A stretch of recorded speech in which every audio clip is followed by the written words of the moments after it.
예, 다 찾으셨죠? 좀 다 같이 합독하시겠습니다. 다윗이 그 땅을 쳐서 남녀를 살려주지 아니하고 양과 소와 나귀와 낙타와 의복을 빼앗아 가지고 돌아와 아기스에게 이르매 아기스가 이르되 너희가 오늘은 누구를 침노하였느냐 하니 다윗이 이르되 유다 네겝과 여라무엘 사람의 네겝과 겐 사람의 네겝이니이다 하였더라. 다윗이 그 남녀를 살려서 가드로 데려가지 아니한 것은 그의 생각에 그들이 우리에게 대하여 이르기를 다윗이 행한 일이 이러하니라 하여 블레셋 사람들의 지방에 거주하는 동안에 이같이 행하는 습관이 있었다 할까 두려워함이었더라. 아기스가 다윗을 믿고 말하기를 다윗이 자기 백성 이스라엘에게 심히 미움을 받게 되었으니 그는 영원히 내 부하가 되리라고 생각하니라. 아멘.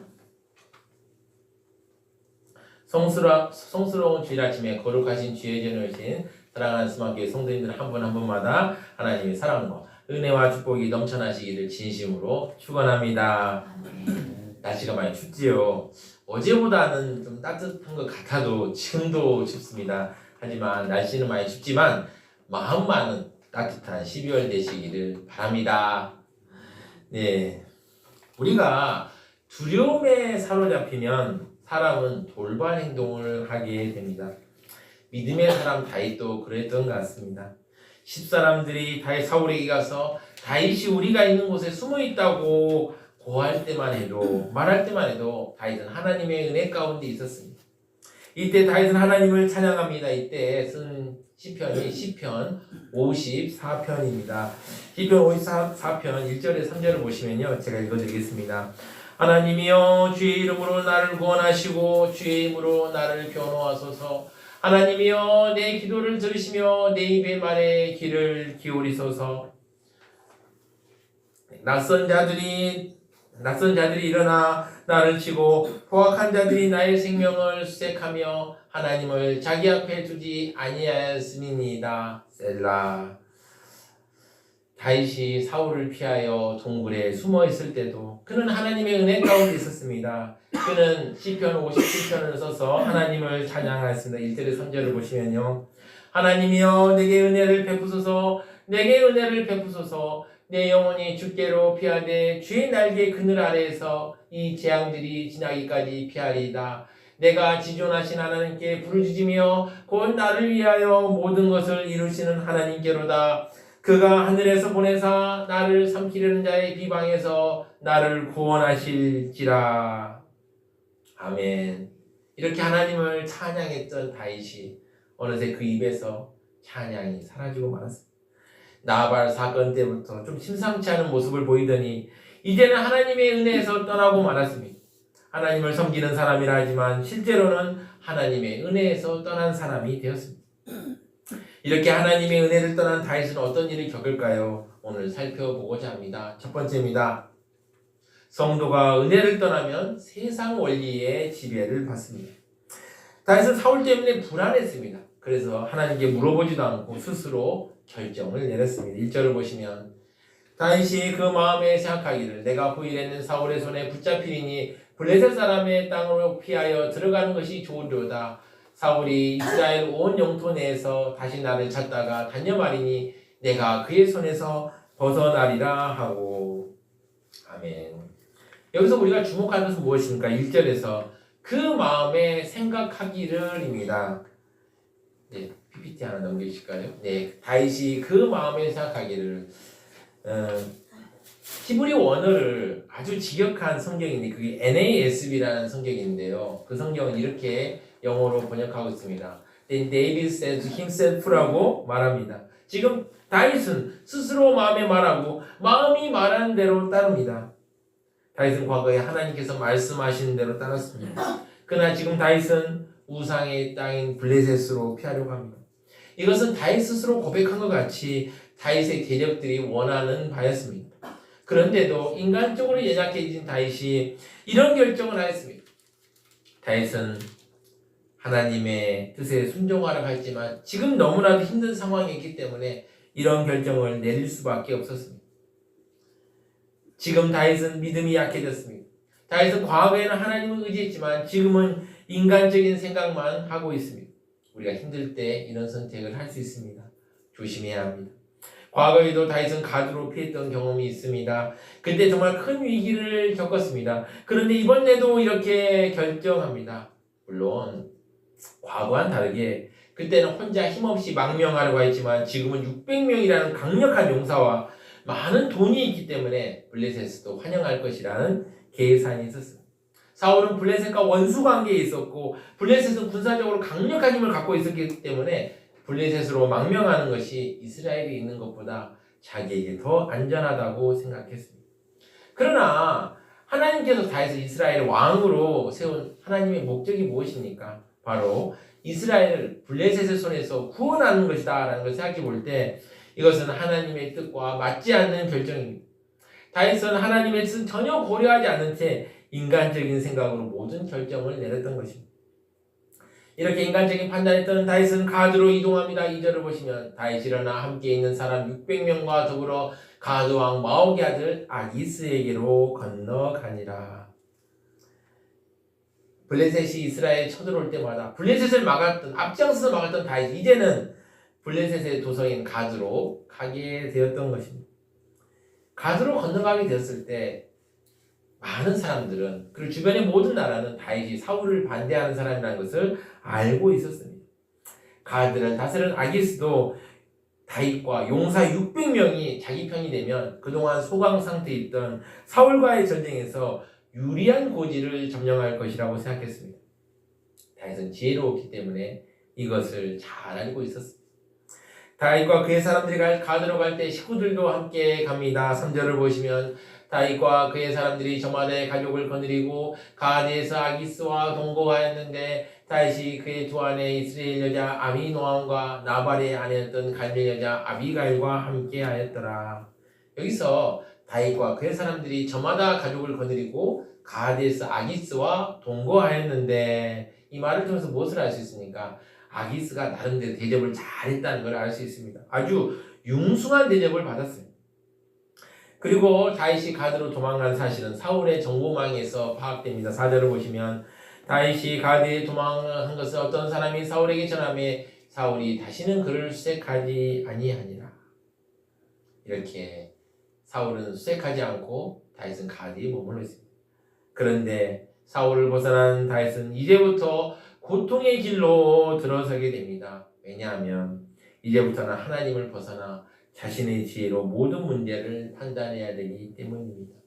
5절을 보시면 다윗이 아기스에게 이르되 바라건대 내가 당신께 은혜를 입었다면 지방 성읍 가운데 한 곳을 내게 주어 내가 살게 하소서. 당신의 종이 어찌 당신과 함께 왕도에 살리까 하니. 우리가 손님을 받아들여도 며칠 있으면 불편하죠. 마찬가지입니다. 가드에 들어오니까 이스라엘 사람들도 적응하기 쉽지 않고 가드 사람들도 불편했던 것입니다. 다윗은 이제 거친 야생의 삶을 살아야 했습니다. 그래서 아주 조심스럽게 행동했습니다. 여러분 600명이 칼을 찬 사람들 아닙니까? 언제든지 싸울 수 있습니다. 특히 다윗의 용사들은 그냥 용사들이 아닙니다. 일당백의 용사들이죠. 제가 기회가 되면 또 이 일당백의 용사들에 대해 설명할 기회가 있으면 또 설명해 드리고 싶은데 지금 시간이 짧아서 설명 못 드리는데요. 어쨌든 이들은 일당백의 용사들입니다. 그들과 블레셋 사람들이 모여있는 왕도에 같이 있다 보면 충돌이 날 수밖에 없습니다. 그래서 다윗은 지방으로 내려갈 것을 자청하였습니다. 그러니까 하루 이틀은 아니었던 것 같아요. 보면 나중에 아기스가 제가 나중에 또 말씀드리겠지만은 여러 해 동안 있었다는 걸로 봐서 꽤 오랫동안 같이 있었던 것 같습니다. 그런데 지방으로 내려갈 걸 자청해도 마음속으로 생각한 성읍이 하나 있었습니다. 그 성읍은 시글락이었습니다. 원래 시글락은 유다 지파 땅이었는데 이때 블레셋 손에 들어간 성읍이었죠. 사실 아기스도 부담스러웠을 것입니다. 그래서 다윗의 청을 들어줍니다. 6절을 보시면 아기스가 그날의 시글락을 그에게 주었으므로 시글락이 오늘까지 유다 왕에게 속합니다. 아기스의 의도는 어떤 생각이었을까요? 다윗 이스라엘 국경지대에 가까운 성읍에 있으면서 사울을 견제해 줄 것을 바랐던 것 같습니다. 여기서 성경 기자는 다윗이 블레셋 사람들의 지방에 산 날수를 서술합니다. 7절을 보시면 다윗이 블레셋 사람들의 지방에서 산 날수는 1년 4개월이었더라. 이것만 보시면 다윗이 1년 4개월 동안 블레셋에 살았구나라고 생각할 수 있지만 그렇지 않습니다.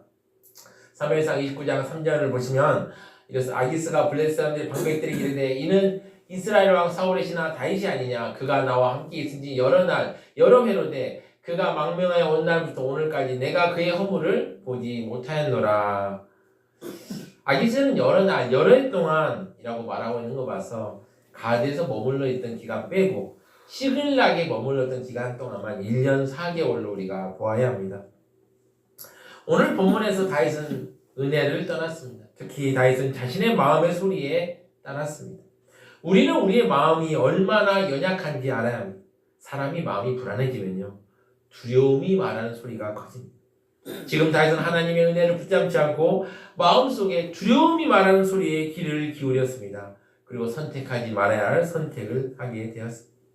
이렇게 은혜가 끊어지자 다윗은 세상 원리를 따르게 됩니다. 세상 원리는 무엇일까요? 계산과 대가의 원리입니다. 철저하게 이용 가치가 있는지에 따라서 그에 합당한 대우를 받는 원리입니다. 내가 상대방을 잘해주면 상대방에서 똑같거나 아니면 비슷하게 나를 대해 줄 거라는 상호간의 기대 또는 신뢰를 바탕으로 성립하는 원리이죠. 이러한 원리의 지배를 받는 사람은 예민해질 수밖에 없습니다. 다윗은 결국 대가를 치러야 했습니다. 그래서 하나님의 백성인 이스라엘 자손들을 공격하는데 앞장서야 했습니다. 우리가 고난이 심해지다 보면 하나님보다는 자기 마음의 소리에 귀를 기울입니다. 이렇게 마음에서 들려오는 소리에만 귀를 기울이다 보면 은혜를 떠나고 세상 원리의 지배를 받게 됩니다. 자, 이렇게 세상 원리의 지배를 받게 되면 어떤 모습으로 살아가게 될까요? 두 번째입니다. 성도가 은혜를 떠나면 세상 사람과 같은 모습으로 살아갑니다. 자, 이렇게 하나님의 은혜를 떠난 다윗과 그의 무리들은 과거에 상상하지도 못한 악한 일을 합니다. 8절을 보시면 다윗과 그의 사람들이 올라가서 구술 사람과 기르 사람과 아말렉 사람을 침노하였으니 그들은 옛적부터 술과 애굽 땅으로 지나가는 지방의 주민이라. 구술, 기르스, 아말렉 사람은 유다의 남쪽과 블레셋의 남쪽에 사는 사람들이었습니다. 그들은 과거에 이스라엘을 괴롭혔지만 지금은 그저 시골에서 조용히 사는 민족이었습니다. 다윗은 과거에 이들이 이스라엘을 괴롭힌 민족이란 이유로 이들을 공격하고 침략합니다. 사실 시글락이라는 작은 마을에 600명의 용사와 더 수많은 사람들이 모여있지 않습니까? 제가 보기에는 적어도 1000명, 아니 2000명 이상이 다윗과 함께 있을 텐데요. 이들의 생계를 이 작은 마을 시글락이 감당할 수 없었을 것입니다. 그래서 그들 이런 약탈과 침략을 하게 되었습니다. 게다가 다윗은 이런 약탈과 침략을 하는데 멈추지 않았습니다. 9절을 보시면 다윗이 그 땅을 쳐서 남녀를 살려주지 아니하고 양과 소와 나귀와 낙타와 의복을 빼앗아 가지고 돌아와 아기스에게 이르매 재물을 약탈하고 빼앗은 것뿐만 아니라 그곳에 사는 사람까지 다 죽이고 말았습니다. 하나님의 용사였던 다윗은 이제 그 손에 피를 묻히게 되었습니다. 하나님의 백성들이 세상에 의존하면 세상의 가장 비참한 모습으로 추락하고 전락하게 됩니다. 영적인 타락이 심해지면 상황적 타락이 뒤따라옵니다. 여기서 더 심한 악행은 사람들을 살려두면 자기들에 대한 악평이 퍼질 걸 두려워해서 다 죽인 것입니다. 자기와 관계없는 사람들까지 다 죽이는 사울 같은 모습이 드러나게 되었습니다. 그러면서 자기가 잘 보여야 할 아기스에게는 예물을 드리고 나아가 거짓말까지 하게 됩니다. 10절을 보시면 아기스가 이르되 너희가 오늘은 누구를 침노하였느냐 하니 다윗이 이르되 유다 네겝과 여라무엘 사람 네겝과 겐 사람의 네겝입니다 하였더라. 다윗이 침략한 곳은 유다 남쪽인 그술, 기르스, 아말렉 사람들인데 지금 아기스에게는 유다 네겝, 여라무엘 네겝, 겐 사람의 네겝이라고 거짓말했습니다. 이 지명들은 바로 이스라엘 백성들이 살고 있는 곳을 말합니다. 다윗이 이렇게 아기스를 속이자 아기스는 이렇게 말합니다. 12절을 보시면 아기스가 12절입니다. 아기스가 다윗을 믿고 말하기를 다윗이 자기 백성 이스라엘에게 심히 미움을 받게 되었으니 그는 영원히 내 부하가 되리라고 생각하니라. 아멘. 아기스는 다윗이 이스라엘 사람들을 공격하였기 때문에 이제는 이스라엘로 돌아갈 수 없을 것이라고 확신합니다. 이제 다윗은 불량배처럼 하나님을 떠난 사울처럼 약탈하고 침략하는 사람이 되었습니다. 사람을 죽이고 거짓말까지 하게 되었습니다. 과거에 선한 하나님의 사람이었던 다윗과는 다른 모습입니다. 왜 이렇게 되었을까요? 하나님의 은혜를 떠났을 뿐만 아니라 하나님을 의지하지 않고 시험에 들었기 때문입니다. 그래서 결국 아말렉 사람들처럼 되었습니다. 하나님의 선한 사람 다윗이 이제는 세상의 악당들처럼 살아가게 되었습니다. 성도가 하나님의 은혜를 떠나 세상 원리의 지배를 받게 되면 악한 사람들처럼 행동하게 됩니다. 참 안타까운 일입니다. 사랑하는 소망교회 성도 여러분, 우리는 다윗이 어떻게 이런 실수를 하게 되었는지 주목해야 합니다. 그 시작은 바로 두려움에서 시작되었습니다. 우리는 두려움의 함정에서 벗어나야 합니다. 믿음으로 세상을 살아가다 보면 손해도 많이 보고 억울한 일도 많이 겪습니다. 그러나 우리가 하나님의 도우심을 믿지 않을 때 우리는 세상의 방법에 집착하게 됩니다. 그것은 일시적으로 도움이 되는 것 같습니다. 다윗도 그동안 쫓기다가 가드성에서 아기스의 융숭한 대접을 받을 때 처음에는 좋았습니다. 그러나 시간이 지나면 지날수록 하나님보다 가드왕 아기스의 눈치를 더 살펴야 했을 것입니다. 그리고 시간이 지나서 가드성에서는 더 있다간 안 될 것이라는 생각이 들어서 조그만 마을 시글락으로 이동해야 했고 자기를 따르는 사람들의 삶을 책임지기 위해서 약탈과 침략을 할 수밖에 없었습니다. 가장 큰 문제는 두려움입니다. 우리는 하나님의 은혜와 사랑을 붙잡고 두려움을 물리쳐야 합니다. 이걸 생각하면 우리 찬양을 하겠습니다. 아무것도 두려워 말라. 네, 찬양하시겠습니다.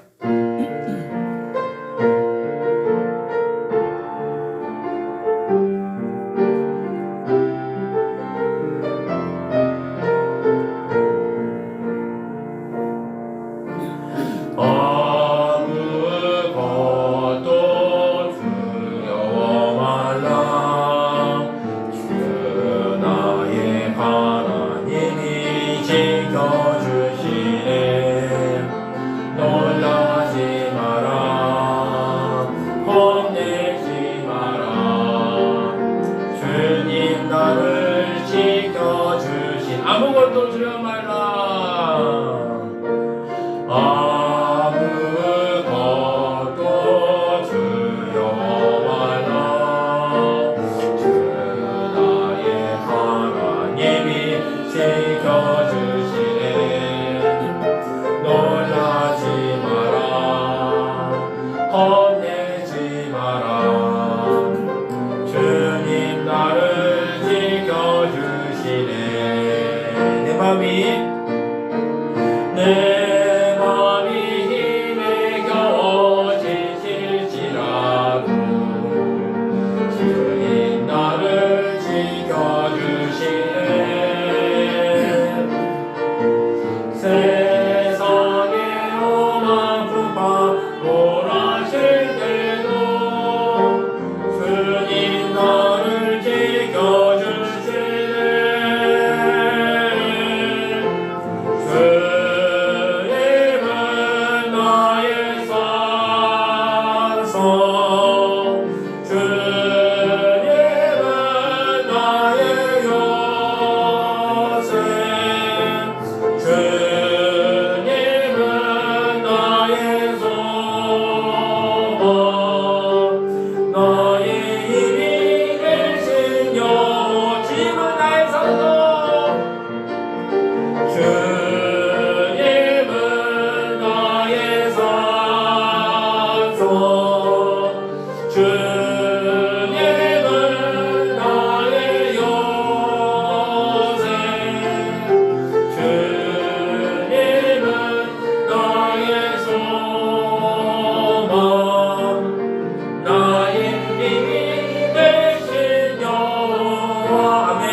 세 번째입니다. 주님 손을 꼭 붙잡는 성도로 살아갑시다. 하나님 은혜 가운데 있던 다윗은 이제 두려움 때문에 하나님 은혜를 놓아버렸습니다. 하나님의 은혜를 놓아버린 다윗은 어떤 삶을 살아가고 있습니까? 세상 사람들과 똑같이 살아가게 되었습니다. 혹시 지금 우리에게도 하나님의 은혜를 떠난 다윗 같은 모습이 있지 않습니까? 세상의 파도를 보면 우리는 위축될 수밖에 없습니다. 이스라엘 백성들이 애굽에서 빠져나와서 홍해 앞에 섰을 때 그들은 두려움에 사로잡혔습니다. 뒤에는 강력한 애굽의 전차 부대가 팍 몰려옵니다. 앞에는 홍해 바다가 넘실넘실대고 있었습니다. 그때 모세가 하나님께 기도하자 하나님께서는 이렇게 말씀하셨습니다. 출애굽기 14장 15절에서 18절을 보시면요. 여호와께서 모세에게 이르되 너는 어찌하여 내게 부르짖느냐 이스라엘 자손에게 명령하여 앞으로 나아가게 하고 지팡이를 들고 손을 바다 위로 내밀어 그것이 갈라지게 하라. 이스라엘 자손이 바다 가운데서 마른 땅으로 행하리라. 내가 애굽 사람들의 마음을 완악하게 할 것인즉 그들이 그 뒤를 따라 들어갈 것이라. 내가 바로와 그의 모든 군대와 그의 병과 마병으로 말미암아 영광을 얻으리니 내가 바로와 그의 병과 마병으로 말미암아 영광을 얻을 때야 애굽 사람들이 나를 여호와인 줄 알리라. 아멘. 사랑하는 성도 여러분, 모든 상황 뒤에 하나님이 계시다는 걸 잊지 마십시오. 하나님께서는 모든 상황을 다 보고 있습니다. 우리를 사랑하는 그분은 우리의 어려움, 두려움 다 아십니다. 우리가 해야 할 일은 하나님의 은혜를 꼭 붙잡는 것입니다. 어려울 때일수록, 혼란스러울 때일수록 하나님의 은혜를 결단코 놓아서는 안 됩니다. 악착같이 붙들어야 합니다. 하나님께서는 때마다 우리에게 은혜를 부어주십니다. 그렇게 은혜를 부어주실 때 아니 그냥 늘 받는 은혜야 하고 이렇게 가만히 있으면 그 은혜가 쌓이겠습니까? 아닙니다. 하나님께서 은혜를 주실 때 우리는 그 은혜를 꼭 붙들어야 합니다. 사도 바울은 세상 속에서 힘들게 신앙생활하는 믿음생활하는 성도들에게 이렇게 권면합니다. 고린도후서 6장 1절이죠. 우리 같이 한번 낭독해 보겠습니다. 우리가 하나님과 함께 일하는 자로서 너희를 원하노니 하나님의 은혜를 헛되이 받지 말라. 이르시되 내가 은혜 베풀 때 너에게 듣고 구원의 날에 너를 도왔다 하셨으니 보라 지금은 은혜 받을 만한 때요 보라 지금은 구원의 날이로다. 아멘. 그렇습니다. 지금은 은혜 받을 만한 때요 구원의 날입니다. 그래서 주님이 내미시는 손을 꼭 붙잡아야 합니다. 그걸 생각하면 우리 주님이여 이 손 한번 찬양하시겠습니다. 다 아는 곡일 것 같은데 옛날 곡이긴 한데요. 같이 한번 주님의 손을 붙잡는 마음으로 찬양하시기 바랍니다.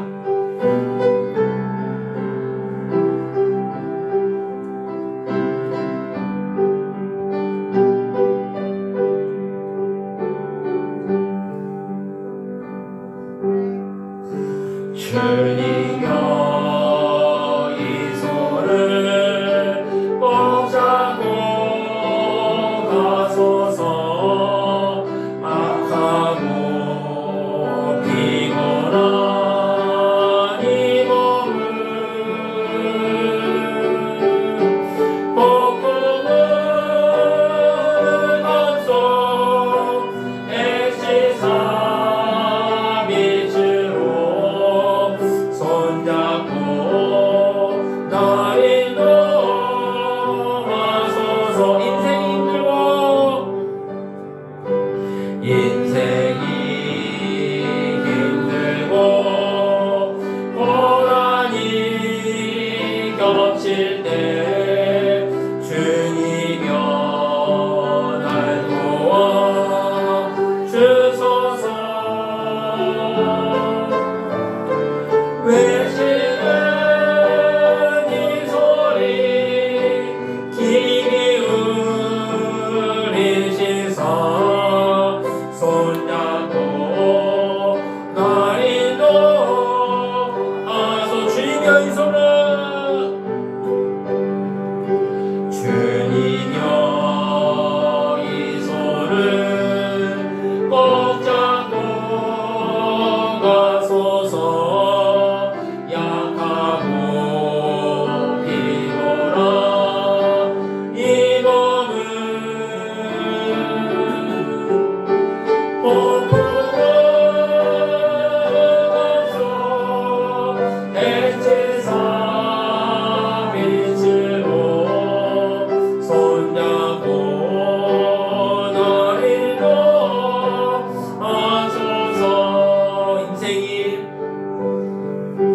인생이 힘들고 고난이 겹칠 때 주님여 날 도와 주소서. 외치는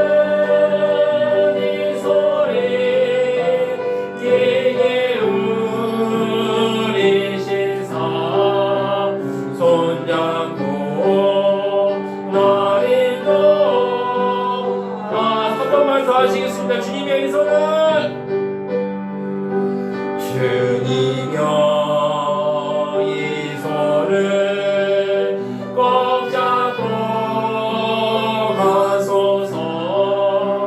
약하고 비거나 이 몸을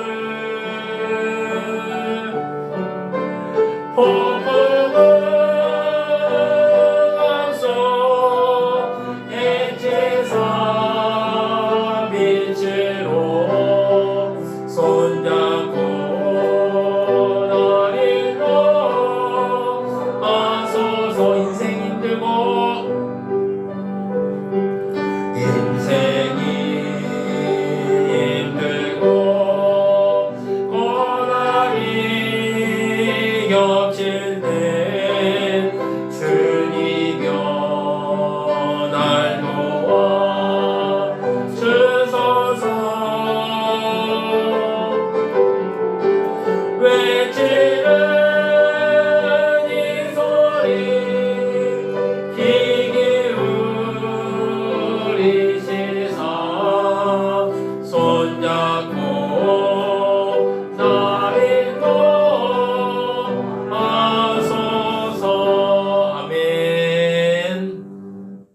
수많게 성도 여러분, 오늘 우리는 하나님을 잘 따르던 다윗이 지금 시험에 들어 공경에 처한 것을 보았습니다. 하나님의 은혜를 떠난 다윗은 이제 잔혹한 세상 원리 안에서 한 걸음 한 걸음 전전긍긍하며 걸어가고 있습니다. 그리고 어쩌면 세상 사람들보다 더 악독한 모습을 보여주고 있습니다. 이게 남의 일일까요? 아닙니다. 하나님 은혜에 떠나면 우리 모두가 겪을 일입니다. 지금도 주님께서 우리에게 손을 내밀고 있습니다. 일어나 같이 가자. 사랑하는 성도 여러분, 지금 주님께서 내미시는 손을 꼭 붙잡고 나아가셔서 세상 속에 살아가실 때 승리를 경험하시는 사랑하는 소망교회 성도님들 되시기를 진심으로 축원합니다.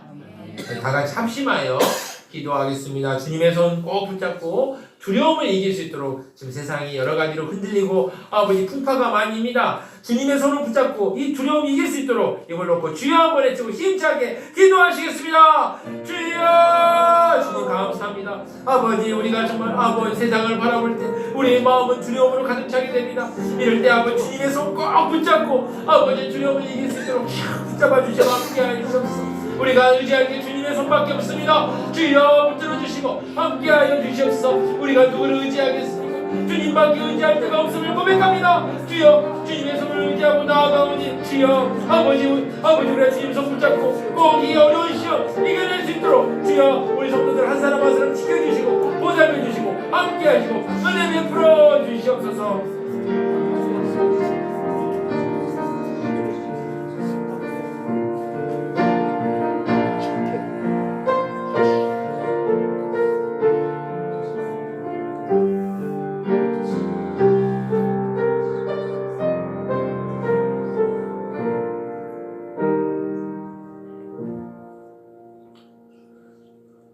사랑과 은혜가 충만하신 하나님 아버지, 오늘 말씀을 통해서 두려움에 사로잡힌 일이 얼마나 무서운 일인지 알게 하시니 감사합니다. 주님의 손을 꼭 붙잡고 두려움 이기고 승리하도록 인도하여 주시옵소서. 이 모든 말씀 우리 주 예수 그리스도 이름으로 기도드립니다. 아멘.